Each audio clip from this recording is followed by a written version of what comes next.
யெகோவா தேவனே என் பலம், யாக்கோபின் தேவனே என் அடைக்கலம். யெகோவா தேவனே என் பலம், கலக்கம் இல்லை, பயங்கள் இல்லை வாழ்விலே. நான் என்பதோ கர்த்தரின் கரத்திலே. கலக்கம் இல்லை, பயங்கள் இல்லை வாழ்விலே. நான் இருப்பதோ கர்த்தரின் கரத்திலே. நீரே என் பலம், நீரென் அடைக்கலம், ஆபத்து காலத்தில் என் துணை. சுற்றி நின்று என்னை காக்கும் கண்மலை. அமர்ந்திருந்து தேவனை நான் அறிகிறேன், அவர் கரத்தின் வலிமை நித்தம் பார்க்கிறேன். அமர்ந்திருந்து தேவனை நான் அறிகிறேன், அவர் கரத்தின் வலிமை நித்தம் பார்க்கிறேன். தாய் பறவை செட்டை கொண்டு மூடியே, கண்மணி போல் என்னை பாதுகாக்கிறேன். தாய் பறவை செட்டை கொண்டு மூடியே, கண்மணி போல் என்னை பாதுகாக்கிறேன். நீரே என் பலம், நீரென் அடைக்கலம், ஆபத்து காலத்தில் என் துணை. சுற்றி நின்று என்னை காக்கும் கண்மலை. காலை தோறும் புதிய கிருபை தருகிறீர், காலமெல்லாம் கருத்தா என்னை காக்கிறீர். காலை தோறும் புதிய கிருபை தருகிறீர், காலமெல்லாம் கருத்தா என்னை காக்கிறீர். வலப்புறம் இடப்புறம் நான் விலகினார், வார்த்தையாலே என்னை திருத்தி நடத்துவேன். வலப்புறம் இடப்புறம் நான் விலகினார், வார்த்தையாலே என்னை திருத்தி நடத்துவேன். நீரே என் பலன், நீரென் அடைக்கலம், ஆபத்து காலத்தில் என் துணை. சுற்றி நின்று என்னை காக்கும் கண்மலை. நீரே என் பலன், நீரென் அடைக்கலம், ஆபத்து காலத்தில் என் துணை. சுற்றி நின்று என்னை காக்கும் கண்மலை. அன்பான தேவ பிள்ளைகள் எல்லோருக்கும் இயேசு கிறிஸ்துவின் நாமத்தில் என்னோட வாழ்த்துக்களை தெரிவித்துக் கொள்கிறேன். பிதாவாகிய தேவனாலும் நம்முடைய கர்த்தராகிய இயேசு கிறிஸ்துவினாலும் உங்கள் எல்லோரோட வாழ்விலும் கிருபையும் சமாதானமும் உண்டாவதாக என்று சொல்லி உங்களை வாழ்த்துவதிலே நான் மிகுந்த மகிழ்ச்சி அடைகிறேன். தேவ பிள்ளைகளே, நாம் கடந்த சில வாரங்களாக எபிரேயர் 10ஆம் அதிகாரம் 19 22 வசனங்களிலிருந்து எப்படி இயேசு கிறிஸ்துவின் மூலமாக தேவ சமூகத்திற்கு போகிற வழி இப்பொழுது நமக்கு எப்படி திறக்கப்பட்டிருக்கிறது, இப்பொழுது எப்படி தேவ சமூகத்திற்குள்ளாக நாம் தைரியமாய் வரலாம் என்ற சத்தியத்தை நாம் பார்த்து வருகிறோம். தேவ பிள்ளைகளே, இதுவரையிலும் நாம் எபிரேயர் 10ஆம் அதிகாரம் 19 20 21 வசனங்களை நாம் தியானித்து முடித்தோம். முதலாவதாக 19வது வசனத்திலிருந்து பார்த்தோம். எப்படி இயேசுவினுடைய பலியின் மூலமாக அந்த மகா பரிசுத்த ஸ்தலத்திற்கு போகிறதுக்கு தடையாக இருந்த அந்த திரைச்சீலை எப்படி மேலிருந்து கீழ் தொடங்கி தேவனாலேயே கிழிக்கப்பட்டு அதன் மூலம் இப்பொழுது தேவ சமூகத்துக்கு போகிற வழி எப்படி திறக்கப்பட்டது என்று சொல்லி பார்த்தோம். அடுத்ததாக எபிரேயர் 10:20 எப்படி இயேசுவின் இரத்தத்தின் மூலம் அந்த திறக்கப்பட்ட அந்த வழி வழியாக நாம் உட்பிரவேசிப்பதற்கு எப்படி நமக்கு தைரியம் உண்டாகிறது என்ற சத்தியத்தை பார்த்தோம். அடுத்தது மூன்றாவதாக எபிரேயர் 10ஆம் அதிகாரம் 21வது வசனத்திலிருந்து எப்படி நம்மை தேவ சமூகத்திற்குள்ளாக வரவேற்பதற்கு, தேவ சமூகத்திற்குள்ளாக நம்மை அழைத்து செல்வதற்காக நமக்காக தேவ சமூகத்தில் இப்பொழுது தேவனுடைய வலது பார்சத்தில் நமக்காக பிரதான ஆசாரியராக இயேசு கிறிஸ்து எப்படி நமக்காக வீற்றிருக்கிறார் என்ற சத்தியத்தையும் நாம் பார்த்தோம். இப்பொழுது 4வது சத்தியத்திற்குள்ளாக வருகிறோம். எபிரேயர் 10ஆம் அதிகாரம் 22வது வசனத்தை நாம் இந்த நாளிலிருந்து தியானிக்க போகிறோம். வாசிக்க கேட்கலாம். எபிரேயர் 10ஆம் அதிகாரம் 19வது வசனத்திலிருந்து 22வது வசனம் வரைக்கும் வாசிக்க கேட்கலாம். ஆகையால் சகோதரரே, நாம் பரிசுத்த ஸ்தலத்தில் பிரவேசிப்பதற்கு இயேசுவானவர் தமது மாம்சமாகிய திரையின் வழியாய் புதிதும் ஜீவனுமான மார்க்கத்தை நமக்கு உண்டு பண்ணினபடியால் அந்த மார்க்கத்தின் வழியாய் பிரவேசிப்பதற்கு அவருடைய இரத்தத்தினாலே நமக்கு தைரியம் உண்டாயிருக்கிறபடியினாலும் தேவனுடைய வீட்டின் மேல் அதிகாரியான மகா ஆசாரியர் நமக்கு ஒருவர் இருக்கிறபடியினாலும் துர்மனசாட்சி நீங்க தெளிக்கப்பட்ட இருதயமுள்ளவர்களாயும் சுத்த ஜலத்தால் கழுவப்பட்ட சரீரமுள்ளவர்களாயும் உண்மையுள்ள இருதயத்தோடும் விசுவாசத்தின் பூரண நிச்சயத்தோடும் சேரக்கடவோம். தேவ பிள்ளைகளே, நாம் இந்த நாளிலே இந்த 22வது வசனத்தை தான் தியானிக்க போகிறோம். அந்த வசனத்திலே முதல் பகுதி இப்படி சொல்லுகிறது: துர்மனசாட்சி நீங்க தெளிக்கப்பட்ட இருதயம் உள்ளவர்களாய் நாம் மாற்றப்பட்டிருக்கிறோம் என்று சொல்லி.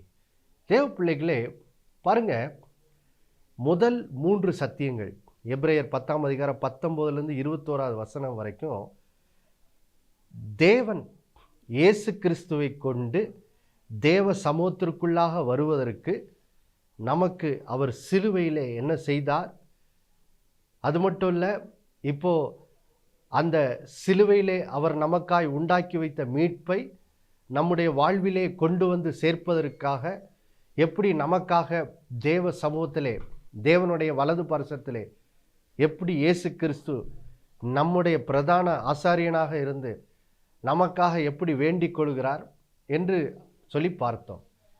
இப்பொழுது தேவ பிள்ளைகளே, பாருங்க, இயேசுவினுடைய பலியினால் தேவ சமூகத்திற்கு செல்வதற்கான வழி திறக்கப்பட்டாச்சு. அவருடைய இரத்தத்தினால் தைரியம் உண்டாயிருச்சு. இப்போ இந்த ஆசீர்வாதங்களை நாம் பெற்றுக்கொள்ளும்படி இயேசு கிறிஸ்துவும் நமக்காக இரவும் பகலும் வேண்டிக் கொண்டு அவருடைய பரிசுத்த ஆவியினால் நாம் தேவ சமூகத்திற்குள்ளாக வருவதற்கு நம்மை என்ன செய்கிறார்? அன்பின் கயிற்றினாலே நம்மை அழைக்கிறார்.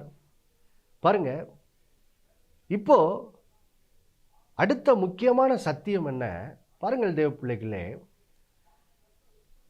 ஆண்டோடைய இரத்தத்தினாலே அவருடைய பலியினாலே நமக்கு தேவ சமூகத்திற்கு போகிறதுக்கான வழி திறக்கப்பட்டு விட்டது. இப்போ இந்த பாக்கியத்தை கர்த்தரும் அவருடைய பரிசுத்த ஆவியானவரை கொண்டு நாம் தேவ சமூகத்திற்குள்ளாக தைரியமாய் வருவதற்கு நம்மை எப்பொழுதும் என்ன செய்கிறார்? அவருடைய பரிசுத்த ஆவியினால் நம்மை அழைக்கிறார். இப்போ இந்த ஆசீர்வாதத்தை என்னுடைய அன்றாட வாழ்விலே நான் அனுதினமும் நான் அனுபவிக்க வேண்டும் என்றால், இதுவரையிலும் நாம் அந்த பாக்கியத்தை அனுபவிக்க முடியாதபடிக்கு நம்முடைய வாழ்வில் இருந்த பெரிய தடை என்ன? நம்முடைய இருதயத்திலிருந்த குற்ற மனசாட்சி.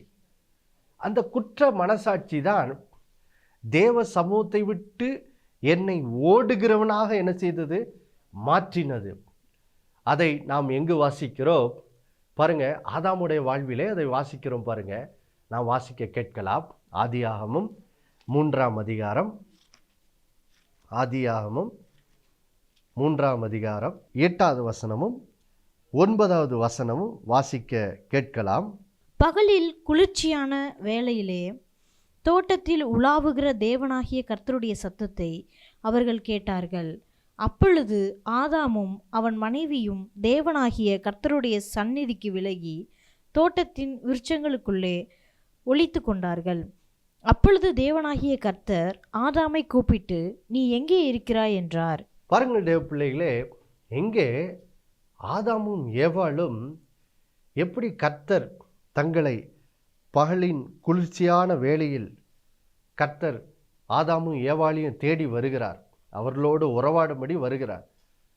கர்த்தர் வருகிற சத்தத்தை ஆதாமும் ஏவாளும் கேட்கிறார்கள். கேட்ட உடனே அவர்கள் என்ன செய்கிறார்கள் என்பதை தான் நான் ரொம்ப கவனிக்கணும் பாருங்க.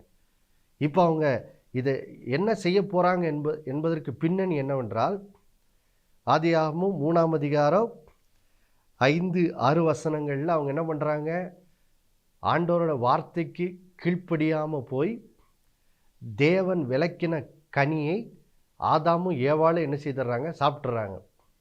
சாப்பிட்ட உடனே தாங்கள் இப்பொழுது பாவத்துக்குள்ளே விழுந்து விட்டதையும் அதன் நிமித்தம் தாங்கள் நிர்வாணிகள் ஆகிவிட்டதையும் அவர்கள் உணர்கிறார்கள். அதன் நிமித்தம் அதை மறைக்கிறதுக்கு அத்தி இலைகளை என்ன செய்கிறாங்க, தைத்து கொள்கிறார்கள்.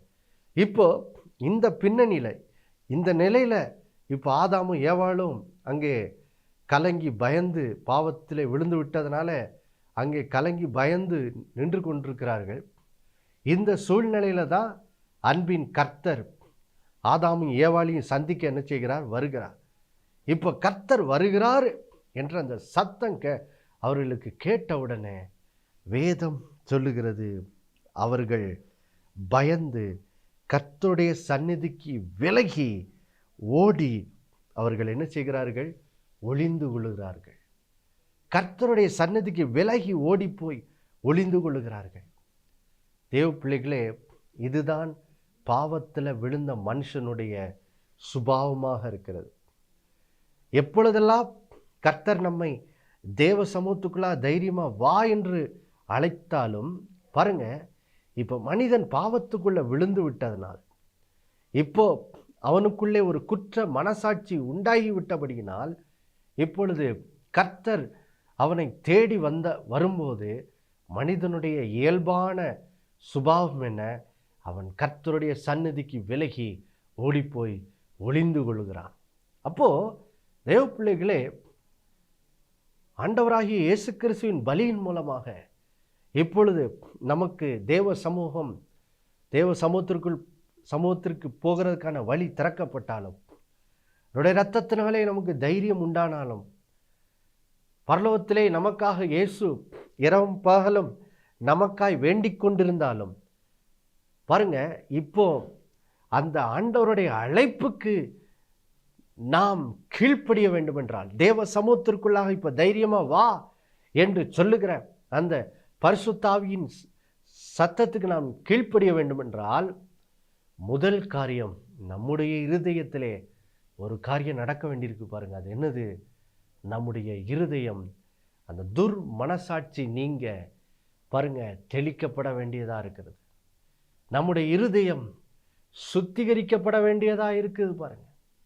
சுத்திகரிக்கப்பட்டாதான் பாருங்கள் தேவ பிள்ளைகளே, நாம் அந்த குற்ற மனசாட்சி எப்போ நீக்கப்படுதோ அப்போந்தான் தேவ சமூகத்துக்குள்ளாக தைரியமாய் வருகிற அந்த ஆற்றல் நமக்கு என்ன செய்கிறது, உண்டாகிறது.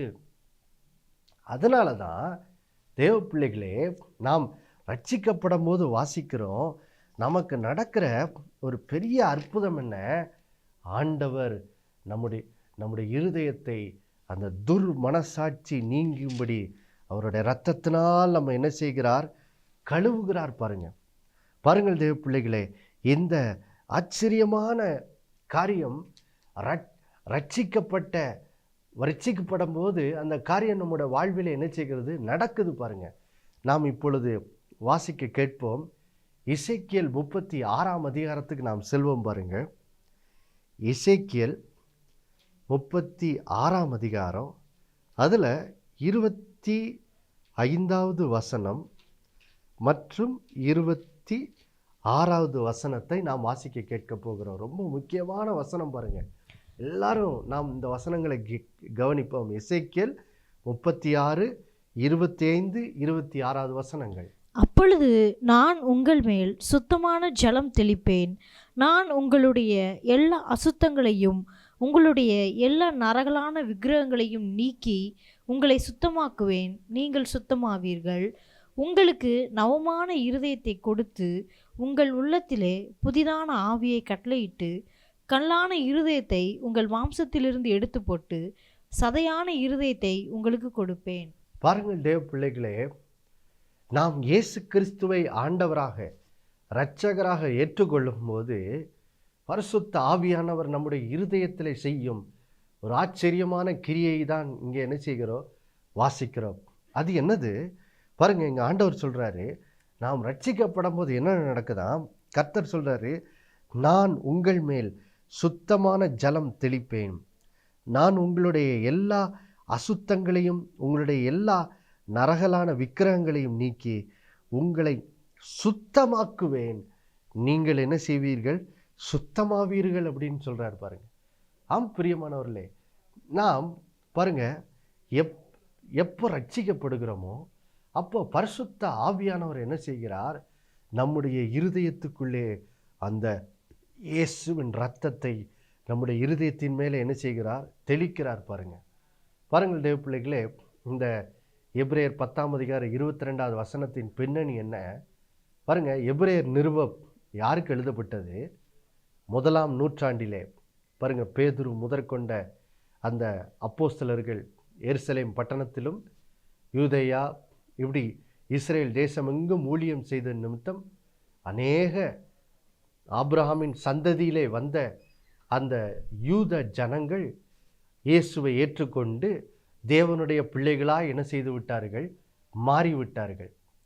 இப்போ அந்த இயேசுவை ஏற்றுக்கொண்ட அந்த தேவனுடைய பிள்ளைகள், அந்த யூதர்கள், அந்த யூத கிறிஸ்தவர்கள் இப்போ தங்களை சுற்றியுள்ள அந்த ரட்சிக்கப்படாத யூதர்கள் மூலமாக பல உபத்திரவங்களை என்ன செய்கிறார்கள், அனுபவிக்கிறார்கள்.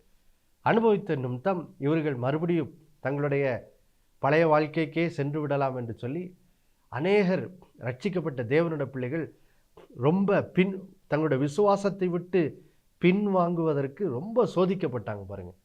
அதனால்தான் எபிரேய ஆசிரியர் பாருங்க, இந்த ரட்சிக்கப்பட்ட தேவனுடைய பிள்ளைகளுக்கு இந்த கடிதத்தை எழுதுகிறார். என்ன எழுதுகிறாரு? பழைய ஏற்பாட்டிலே மோசே, ஆரோன், பழைய ஏற்பாட்டு பலிகள், தேவாலயம், இவைகள் எல்லாம் ஏதோ ஒரு விதத்தில் எப்படி ஒரு நாள் இயேசு கிறிஸ்து வந்து நமக்கு ரட்சிப்பை வழங்குவார் என்ற சத்தியத்தை அவைகளெல்லாம் நிழலாட்டமாக என்ன செய்தது, அறிவித்தது என்பதை சொல்லி, இப்பொழுது பழைய ஏற்பாட்டிலே அந்த பலிகள் மற்றும் மோசே, ஆரோன் எல்லாருடைய ஊழியத்தின் நிறைவேறுதல் தான் யாரு? இயேசு கிறிஸ்து. இயேசு கிறிஸ்து தான் மோசே பிரசங்கித்த ஒரு மேசியா ஒரு நாள் வருவார், அவர் ரட்சிப்பை தருவார் என்று சொல்லி ஆண்டவர் அவர்களுக்கு நியமித்த அந்த பலிகள் மூலமாக, அவைகள் மூலமாகலாம் மோசே ஒரு செய்தியை சொன்னாரே, அந்த இப்பொழுது அதனுடைய நிறைவேறுதல் தான் இயேசு கிறிஸ்து. ஆதலால் யூத கிறிஸ்தவர்களாகிய நீங்கள் இன்னும் பழைய ஏற்பாட்டு மோசேயையும் ஆரோனையும் அந்த எருசலேமில் உள்ள தேவாலயத்தையும் அந்த பலிகளையும் பிடித்து கொண்டிருக்கிறாங்க. அவைகளுடைய நிறைவேறுதல் தான் இயேசு கிறிஸ்து. இயேசுதான் இப்பொழுது நமக்கு ரட்சிப்பை வழங்குகிறவராக இருக்கிறார். அதனால் இயேசுவை விட்டுட்டு மறுபடியும் மோசே, பழைய ஏற்பாட்டு ஆடு மாடு பலியும் பிடிச்சிங்கன்னா நீங்கள் ரட்சிப்பை இழந்து போயிடுவீங்க. ஏன்னா அவைகள் எல்லாம் இயேசுவில் தான் நிறைவேறுகிறது. இயேசுதான் ரட்சிப்பை தருகிறவர். இயேசுதான் அந்த தேவனுடைய ஆட்டுக்குட்டியாக இருக்கிறார். இப்போ அவரால் நமக்கு ரட்சிப்பு உண்டாகிவிட்டது, பாவ மன்னிப்பு உண்டாகிவிட்டது, தேவ சமூகத்திற்கு போரான வழி இயேசுவின் மூலம் திறக்கப்பட்டு விட்டது. அதனால் இயேசுவையே நீங்கள் என்ன செய்யுங்க, பற்றி கொள்ளுங்கள் என்ற செய்தியை அந்த யூத கிறிஸ்தவர்களுக்கு எழுதும்போது தான் இங்கே பாருங்கள், இந்த எபிரேய ஆசிரியர் ஒரு ஆச்சரியமான காரியத்தை இந்த யூத கிறிஸ்தவர்களுக்கு சொல்லுகிறார். அது என்னது? இவங்களாம் யூத பின்னணியிலேருந்து வந்தவங்க பாருங்கள்.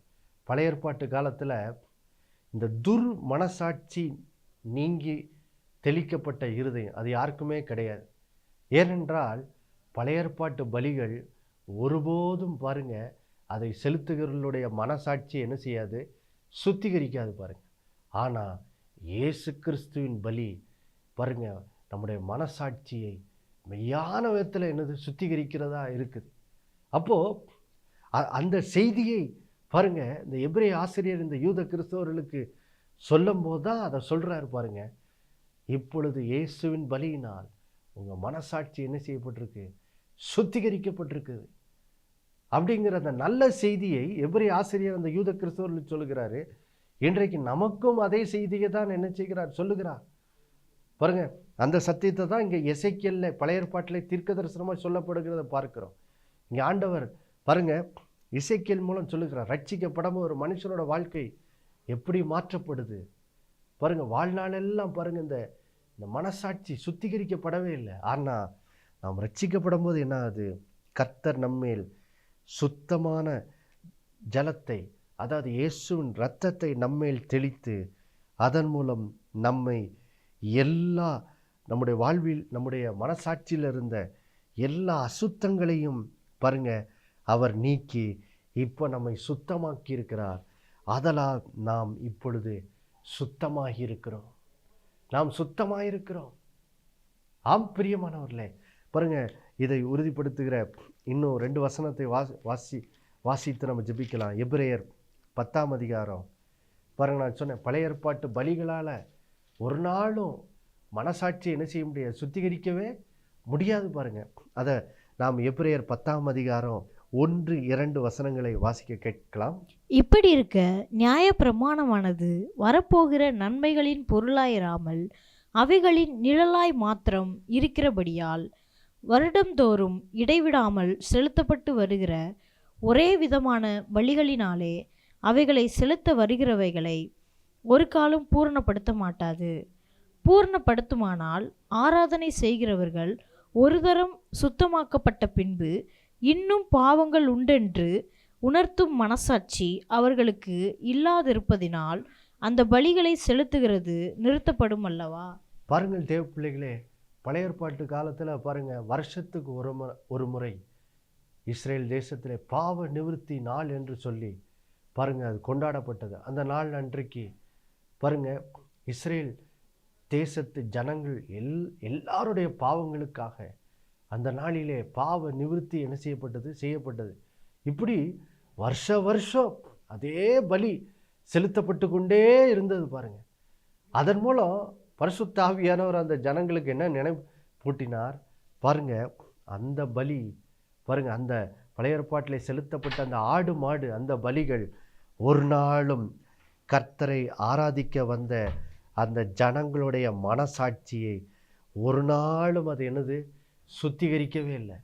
அதற்கு பதிலாக அவர்களுடைய பாவம் இன்னும் பரிபூர்ணமாய் மன்னிக்கப்படவில்லை என்ற அந்த காரியத்தை தான் அந்த திரும்ப பலி செலுத்தப்பட்டது அந்த ஜனங்களுக்கு என்ன செய்தது, நினைப்பூட்டியது. அதனால தான் அங்கே சொல்லுது, இன்னும் அவர்களுக்கு பாவங்கள் உண்ணென்று அவரோட மனசாட்சி அந்த பலியின் மூலம் என்ன செய்தது, அவங்களுக்கு சுட்டி காட்டி கொண்டே இருந்தது. உங்கள் பாவங்கள் இன்னும் முழுமையாக மன்னிக்கப்படலை. அது அந்த நினைப்பூட்டுதல் ஒவ்வொரு வருஷமும் அது இருந்து கொண்டே இருந்தது. ஆனால் தேவ பிள்ளைகளே, இயேசு கிறிஸ்து வந்த போதோ என்ன ஆயிற்று? இப்போ எபிரேயர் 10ஆம் அதிகாரம் 14வது வசனத்தை மட்டும் வாசிக்க கேட்போம். ஏனெனில் பரிசுத்தமாக்கப்படுகிறவர்களை ஒரே பலியினாலே இவர் என்றென்றைக்கும் பூரணப்படுத்தி இருக்கிறார். எவ்வளோ பெரிய நல்ல செய்தி பாருங்கள் தேவ பிள்ளைகளே. இயேசு கிறிஸ்துவோ பாருங்க பழைய ஏற்பாட்டில் திரும்ப வருஷம் அதே பலி செலுத்தப்பட்டது. ஆனால் அந்த பலியினால் ஒரு நாள் அவங்களோட மனசாட்சி சுத்திகரிக்கப்படலை. ஆனால் இங்கே இயேசு கிறிஸ்துவனுடைய ஒரே பலி நம்முடைய மனசாட்சியை என்ன செய்கிறது, பூரணப்படுத்துகிறது. வேதம் சொல்லுகிறது பாருங்க, ஒரே பலியினால இவர் என்றென்றைக்கும் என்ன செய்கிறார், பூர்ணப்படுத்தி இருக்கிறார். அப்போ இயேசுவினுடைய பலி நம்முடைய மனசாட்சியை என்ன செய்கிறது, சுத்திகரித்து அதை பூரணப்படுத்துகிறது. இப்போ பூரணமாய் நம்முடைய பாவம் மன்னிக்கப்பட்டு விட்டது. இனி நாம் குற்ற உணர்வாய் வாழ வேண்டியதில்லை என்ற அந்த நிலைக்கு, அந்த அளவுக்கு இயேசுவினுடைய பலி நம்முடைய மனசாட்சியை இன்னைக்கு என்னது சுத்திகரித்து பூரணப்படுத்துகிறது பாருங்க. அதனால தான் இப்போ எபிரேயர் 10ஆம் அதிகாரம் 22வது வசனத்தின் முன்பகுதியை மட்டும் வாசிக்க கேட்போம். துர்மனசாட்சி நீங்க தெளிக்கப்பட்ட இருதயம் உள்ளவர்களாயும். ஆம் பிரியமானவர்களே, இன்றைக்கு நல்ல செய்தியை கேளுங்கள். உங்களுடைய அந்த துர்மனசாட்சி உங்களுக்குள்ள இன்னும் ஒரு தேவனுடைய சமூகத்துக்கு முன்பாக குற்றவாளி குற்றவாளி குற்றவாளி என்று சொல்லி உங்களை குற்றப்படுத்தி கொண்டிருந்ததே அந்த மனசாட்சி, இப்பொழுது அது இயேசுவினுடைய பலியினால் சுத்தமாக்கப்பட்டிருக்கிறது. சுத்தமாக்கப்பட்டிருக்கிறது. இப்பொழுது துர்மனசாட்சி நீங்க தெளிக்கப்பட்ட இருதயம் உள்ளவர்களாய் நீங்கள் மாற்றப்பட்டிருக்கிறீர்கள். ஆதலால் தேவ பிள்ளைகளே, இன்றைக்கு பாருங்க, ஆண்டவர் உங்களை இந்த நிகழ்ச்சியின் மூலம் தேடி வந்து என்னுடைய சமூகத்துக்குள்ள தைரியமாக வா என்று அழைக்கிறார். இப்பொழுது நீங்கள் பாருங்க, ஆதாம் ஏவாளை போல தேவனுடைய சமூகத்துக்கு விலகி ஓட வேண்டிய அவசியம் இல்லை. இப்பொழுது நீங்கள் கர்த்தருடைய அழைப்பை ஏற்று தைரியமாய் அவருடைய சமூகத்துக்குள்ளே என்ன செய்யலாம், வரலாம். ஏன்னா கர்த்தருடைய அழைப்பை கேட்டவுடன் பயந்து ஒளிந்து ஓடினதுக்கு காரணமாக இருந்த அந்த குற்ற மனசாட்சி இயேசுவின் பலியினால் சுத்தமாக்கப்பட்டிருக்கிறது. உங்கள் மனசாட்சி இயேசுவின் இரத்தத்தினால் பரிபூர்ணமாய் சுத்தமாக்கப்பட்டிருக்கிறபடியினால் இப்பொழுது இனி உங்களுக்கு குற்ற உணர்வு இல்லை. இப்பொழுது துர்மனசாட்சி, நீங்கள் தெளிக்கப்பட்ட இருதயம் உங்களுக்குள்ளே இருக்கிறது. ஆதலால் சுத்தமாக்கப்பட்ட இருதயம் உள்ளவர்களாய் தேவ சமூகத்துக்குள்ளே தைரியமாய் வந்து இயேசுவின் நாமத்தில் தேவனோடு உறவாடுங்கள். உங்களுடைய விண்ணப்பங்களை சொல்லி ஜெபங்களுக்கு பதிலை பெற்றுக்கொள்ளுங்கள். கர்த்தர் இந்த சத்தியத்தின்படி உங்கள் வாழ்க்கையை மாற்றுவாராக. நாம் எல்லாரும் ஜெபிக்கலாமா? கண்களை மூடி ஜெபிப்போம். அன்புள்ள பரலோக பிதாவே, ஆண்டவராகிய இயேசுவின் நாமத்தில் சமூகத்தில் வருகிறோப்பா. இந்த நாளில் கேட்ட இந்த மிகப்பெரிய நல்ல செய்திக்காக ஸ்தோத்திரம். ஆமாண்டவரே, இதுக்கு முன்னாடி தேவ சமூகத்துக்குள்ளாக என்னாலே தைரியமாய் வர முடியவில்லை. ஏனென்றால் என்னுடைய மனசாட்சி குற்ற மனசாட்சியாயிருந்தது. நான் குற்றவாளி என்று அந்த மனசாட்சி சாட்சி கொடுத்து கொண்டே இருந்தது. ஆனால் இப்பொழுது இயேசுவின் பலியின் மூலம் இப்பொழுது கர்த்தர் அவருடைய இரத்தத்தை என் மேல் தெளித்து இப்பொழுது எங்களுடைய மனசாட்சி அந்த அந்த குற்ற உணர்வு நீங்க எங்களை சுத்தமாக்கி இருக்கிறார். இயேசுவின் பலியினால் இப்பொழுது நாங்கள் சகல அசுத்தங்கள் நீங்க சுத்தமாக்கப்பட்டிருக்கிறோம். துரு மனசாட்சி நீங்க இப்பொழுது நாங்கள் சுத்தமாக்கப்பட்டிருக்கிறபடினால் இந்த நாளிலிருந்து உம்முடைய பிள்ளைகள் ஆண்டவரே ஸ்தோத்திரம், பாவ மன்னிப்பின் நிச்சயம் பெற்ற அந்த மனசாட்சியோடு உம்முடைய பிள்ளைகள் தைரியமாய் உம்முடைய சமூகத்தில் வந்து தங்களுடைய விண்ணப்பங்களை சொல்லி உம்மிடத்திலிருந்து பதிலை பெற்றுக்கொண்டு நீர் ஆண்டவரே அவர்களுக்கு கொடுக்குற அந்த அழைப்பாகிய தைரியமாய சமூகத்துக்குள்ள ஒவ்வொரு வேளையும் வாங்க, என்னோடு பேசுங்கள், என்னோடு உறவாடுங்கள், உடைய விண்ணப்பங்களை சொல்லுங்கள் என்று அந்த கர்த்தருடைய அழைப்பை இந்த பிள்ளைகளை ஏற்று இந்த நாளிலிருந்து தைரியமாக இந்த சமூகத்தில் கிட்டி வர இந்த பிள்ளைகளுக்கு ஒவ்வொருத்தருக்கும் உதவி செய்யுங்க. அது அவங்க வாழ்க்கையை முறையாய் மாறட்டும். தங்களோட வாழ்வின் எல்லா காரியங்களையும் உண்மையே அவர்கள் நோக்கி பார்க்கட்டும். அதன் மூலம் உம்முடைய சித்தம் பரலோகத்தில் செய்யப்படுகிற போல பூமியிலையும் உடைய பிள்ளைகளோட வாழ்க்கையில் செய்யப்பட்டு பிள்ளைகளோட வாழ்வில விடுதலையும் சமாதானமும் வியாதியிலிருந்து சுகமும் கடனிலிருந்து விடுதலையும் உடைய பிள்ளைகள் ஒவ்வொருத்தரும் வாழ்க்கையிலும் இயேசுவின் நாமத்தில் உண்டாக ஜெபிக்கிறோம். இயேசுவின் நாமத்தில் வேண்டிக் கொள்கிற நல்ல பிதாவே, ஆமேன். மறுபடியும் அடுத்த வாரம் சந்திக்க வரை உங்களுக்கு நினைப்பூட்டுகிறேன். இயேசுவே ஆண்டவர். ஒவ்வொரு நாளும் அவர் மேல் விசுவாசம் வைத்து வாழுங்கள். ஆமேன்.